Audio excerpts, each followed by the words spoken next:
Alcatraz. Le nom seul faisait frissonner les criminels les plus endurcis. Une île désolée, enveloppée de brume, s'élevant des eaux glaciales de la baie de San Francisco. Alcatraz n'était pas une prison ordinaire.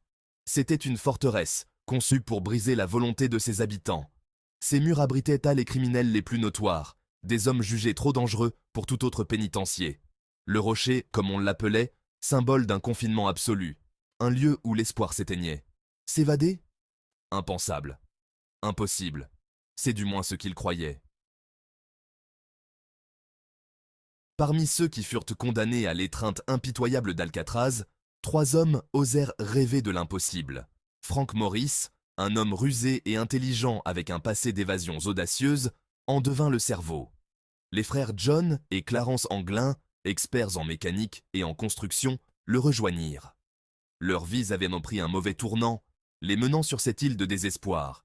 Mais leurs esprits restaient intacts. Ils aspiraient à la liberté, et ils étaient prêts à tout risquer pour avoir une chance de la retrouver. Les chances étaient les contre eux. Alcatraz, surnommé The Rock, était réputé pour être une prison d'où personne ne pouvait s'échapper. Située sur une île isolée, au milieu de la baie de San Francisco, elle était entourée d'eau glaciale et de courants traîtres. La sécurité d'Alcatraz était légendaire. Des murs épais, des barbelés, des tours de garde et des systèmes de surveillance sophistiqués rendaient toute tentative d'évasion presque impossible. Les gardes patrouillaient sans relâche. Chaque recoin de la prison était surveillé.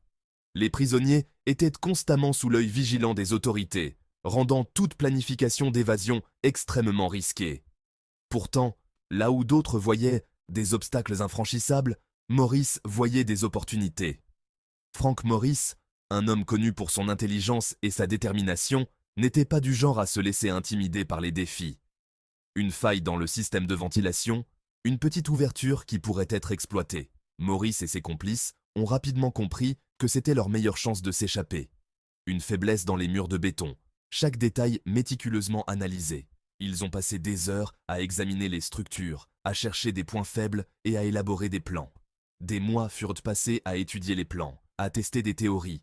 Ils ont dessiné des schémas, fait des maquettes et discuté de chaque étape de leur évasion. Et à rassembler des matériaux. Ils ont utilisé tout ce qu'ils pouvaient retrouver. Des cuillères, des morceaux de métal, des outils improvisés pour creuser, scier et préparer leur fuite. Leur plan était audacieux, reposant sur l'ingéniosité, la compétence et une bonne dose de chance. Ils ont fabriqué des têtes en papier mâché pour tromper les gardes, des radeaux de fortune pour traverser les eaux dangereuses. Ils étaient déterminés à prouver que même la forteresse la plus impénétrable pouvait être prise. Leur évasion, si elle réussissait, serait une preuve éclatante de la résilience humaine et de la capacité à surmonter les obstacles les plus redoutables. Le plus grand défi consistait à surmonter les épais murs de béton de leurs cellules. À l'aide de cuillères jetées, de burins de fortune et de tout ce qu'ils pouvaient récupérer, ils creusaient, jour après jour, sans relâche. Le bruit du travail devait être masqué par la musique et les activités des autres prisonniers. La peur constante d'être découverts pesait lourdement sur eux. Un faux mouvement, un seul impair, et leurs rêves s'effondreraient. Mais leur détermination n'a jamais faibli. Ils étaient animés par une force plus forte que la peur, le désir indéfectible de liberté. Chapitre 5. La grande déception. Une symphonie de diversion. Alcatraz, une forteresse réputée imprenable, était sur le point de devenir le théâtre d'une des évasions les plus audacieuses de l'histoire. Au fur et à mesure que leurs plans d'évasion prenaient forme, leurs aussi, les prisonniers, déterminés et ingénieux, savaient que chaque détail comptait. Ils passaient des heures à peaufiner leur stratégie, à anticiper chaque mouvement des gardes. Des mannequins réalistes, fabriqués à partir de savon, de papier toilette et de cheveux humains, ont été placés dans leurs lits. Ces têtes factices, si bien conçues, étaient presque indiscernables des vrais prisonniers endormis. Ces derniers leur feraient gagner un temps précieux, trompant les gardes lors des comptages nocturnes. Les gardes, convaincus que les prisonniers dormaient paisiblement, ne se doutaient de rien. Dans la nuit fatidique du 11 juin 1962, ils mirent leur plan à exécution. Le silence pesant de la nuit était leur allié. Chaque bruit pouvait trahir leur présence. Rampant à travers les conduits de ventilation, ils naviguèrent dans les entrailles labyrinthiques de la prison. Ces conduits, étroits et sombres, étaient leur unique voie de sortie. Chaque pas était semé d'embûches, chaque mouvement était un témoignage de leur planification méticuleuse et de leur résolution inébranlable. Leur évasion, bien que risquée, était le fruit de mois de préparation et de persévérance. Ils savaient que la moindre erreur pouvait leur coûter la liberté, voire la vie. Mais leur détermination était plus forte que la peur, et chaque obstacle surmonté les rapprochait un peu plus de leur rêve de liberté. Chapitre 6. L'étreinte de la liberté, ou les profondeurs du désespoir. Arrivés sur le toit, ils gonflèrent un radeau, patiemment construit à partir d'imperméables volets. Se glissant dans les eaux glaciales de la baie, ils disparurent dans la nuit. Le lendemain matin, les gardes découvrirent les cellules vides, les têtes des mannequins les fixant d'un regard vide. La panique s'ensuivit. L'impossible s'était produit. Alcatraz, la forteresse imprenable, avait été violée.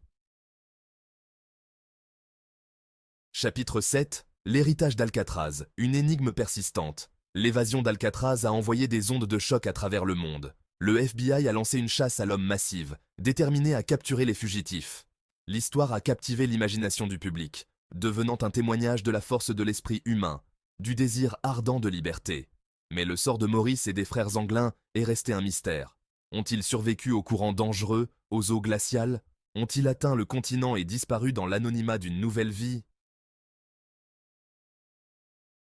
Au-delà des barreaux, l'attrait de l'inconnu. L'enquête officielle a conclu qu'ils s'étaient noyés, leur corps perdu dans la mer impitoyable. Pourtant, des doutes subsistaient. Les preuves étaient indirectes, sujettes à interprétation.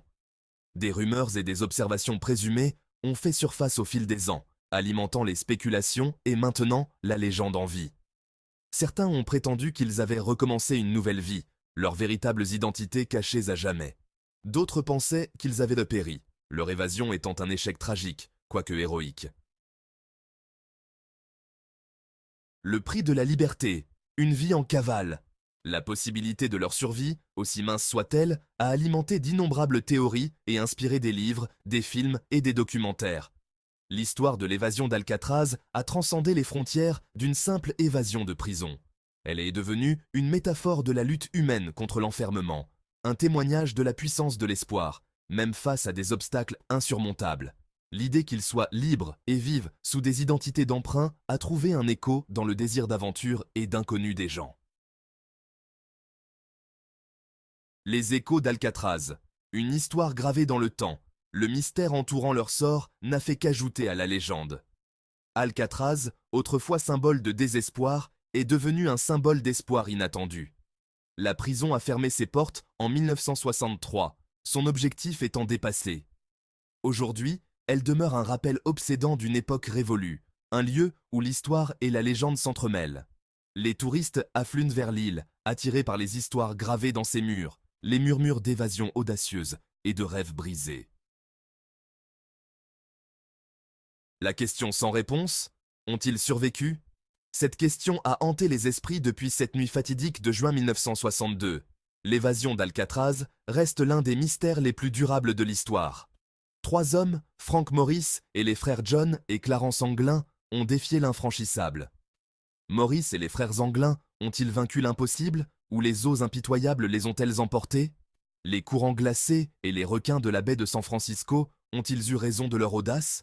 La réponse, perdue dans la nuit des temps, continue de nous intriguer et de nous fasciner. Les cellules vides, les mannequins en papier mâché laissés derrière eux, tout cela ajoute à l'aura de mystère.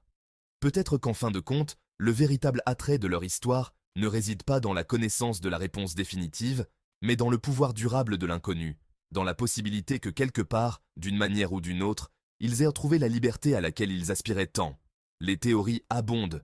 Certains pensent qu'ils ont péri, d'autres qu'ils ont réussi à s'échapper et à vivre sous de nouvelles identités. Des lettres, des photos, des témoignages ont émergé au fil des ans, mais rien n'a jamais été prouvé de manière concluante. Le mystère persiste, alimentant les spéculations et les légendes. Peut-être que c'est cette incertitude même qui rend leur histoire si captivante, nous rappelant que parfois, les questions sans réponse sont celles qui nous fascinent le plus.